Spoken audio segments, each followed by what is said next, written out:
Den vildeste festoplevelse i Danmark, det må selvfølgelig være Sensation, som jeg spillede til. Det var jo fuldstændig over alle forventninger. Eller ikke over alle forventninger, jeg vidste jo godt, hvad det var, kan man sige.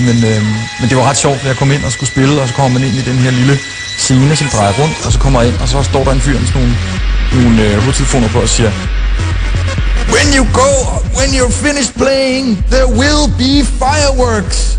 There will be, get out of there. Og jeg tænker mig, shit man, det her det er en scene fra sådan en Vietnam-film. Jeg forestiller mig, at jeg skal storme ind på en mark og skyde og alt muligt. Det var, han sagde, han var bare så seriøs omkring det der. Og så kom jeg så op og spillede, og det var fantastisk. Og så da jeg var færdig, så løb jeg bare ned. Jeg tænkte, shit, lortet eksploderer.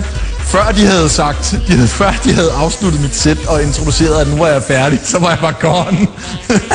Men hey, altså, jeg kan ikke lide. Den vildeste festoplevelse i udlandet må have været, det er faktisk splittet mellem to ting. Det ene, det var Love Parade, som var helt fantastisk, og det andet var den her gale fest, jeg spillede i Poznan i Polen, som var i Hitlers gamle sommerhus. Og grund til, at den lige præcis var vild, det var fordi, at dels så var det Hitlers gamle sommerhus, hvilket i sig selv var rigtig mærkeligt. Men så var publikum så vanvittigt dedikeret, at de blev der til kl. 8-9 om morgenen, selvom det begyndte at pisseøse ned.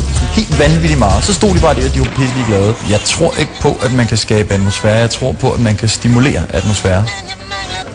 Hvilket er lidt...